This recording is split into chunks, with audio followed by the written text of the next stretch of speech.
ঠিক যেই মুহূর্তে ত্রয়োদশ জাতীয় সংসদ নির্বাচনের দিকে এগিয়ে যাচ্ছে দেশ, ঠিক তখনই চরম সংকটাপন্ন অবস্থা নিয়ে হাসপাতালে আছেন বিএনপির চেয়ারপারসন বেগম খালেদা জিয়া। এমন পরিস্থিতিতে নতুন করে প্রশ্ন উঠেছে তারেক রহমানের ভোটার ও নির্বাচনের প্রার্থিতা নিয়ে।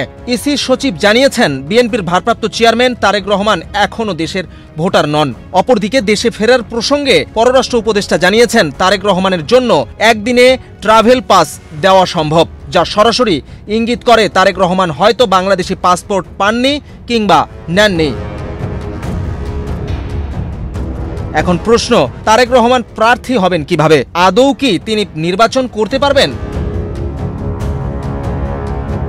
1 ডিসেম্বর সোমবার রাজধানীর আগারগাঁওয়ে নির্বাচন ভবনে নিজ কার্যালয়ের সামনে সাংবাদিকদের সঙ্গে কথা বলেন ইসি সচিব আখতার আহমেদ। তিনি জানিয়েছেন, বিএনপির ভারপ্রাপ্ত চেয়ারম্যান তারেক রহমান এখনও দেশের ভোটার নন, তবে সুযোগ রয়েছে ভোটার হওয়ার। তিনি চাইলে আবেদন করতে পারেন এবং কমিশন অনুমোদন দিলে আগামী জাতীয় সংসদ নির্বাচনে ভোটাধিকার প্রয়োগের পাশাপাশি প্রার্থীও হতে পারবেন তিনি।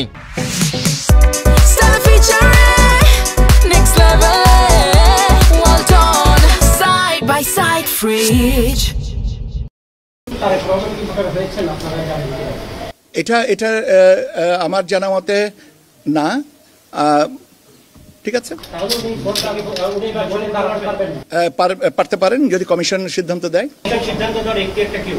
আইনগত আছে, আপনারা একটু ভোটার তালিকা নিবন্ধন আইনটা দেখে নিন, মুখস্থ নাই আমার। এদিকে দেশে ফেরা প্রসঙ্গে পররাষ্ট্র উপদেষ্টা তৌহিদ হোসেন বলেছেন, তারেক রহমান দেশে আসতে চাইলে কোনো বিধিনিষেধ নেই, একদিন ট্রাভেল পাস দেওয়া সম্ভব। এটার নিয়ম, যখন পাসপোর্ট থাকে না বা মেয়াদ উত্তীর্ণ হয়েছে তখন কেউ যদি আসতে চান, সেক্ষেত্রে ওয়ান টাইম পাস দেওয়া হয় একবার দেশে আসার জন্য। এতে একদিন সময় লাগে। তিনি যদি আজকে বলেন যে আসবেন, আগামীকাল হয়তো দেওয়া হবে এবং তিনি পরশুদিন প্লেনে উঠতে পারবেন, এতে কোনো অসুবিধা নেই। তারেক রহমান আবার খুব স্পষ্ট সেটা হলো যে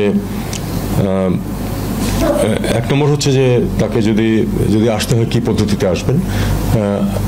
এটা নিয়ম হচ্ছে যখন পাসপোর্ট থাকে না বা মেয়াদ উত্তীর্ণ হয়ে যায় তখন কেউ যদি আসতে চান তাহলে তাকে আমরা ওয়ান টাইম পাস একটা দিয়ে দিই আর কি, একবার দেশে আসার জন্য। তো এটা দিতে একদিন লাগে। কাজে এটা উনি যদি আজকে বলেন যে উনি আসবেন, আগামীকাল আমরা এটা দিয়ে পরশুদিন উনি প্লেনে উঠতে পারবেন, কোনো অসুবিধা নেই। এটা ওনার নিজের ব্যাপার।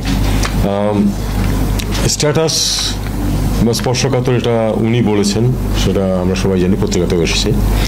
আমার জ্ঞান এই পর্যন্ত। আমি শুধু এটুকু বলতে পারি যে বাংলাদেশ সরকারের পক্ষ থেকে কোনো বিধিনিষেধ নেই, উনি আসতে পারেন। বিজন কুমার, বাংলাদেশ প্রতিদিন।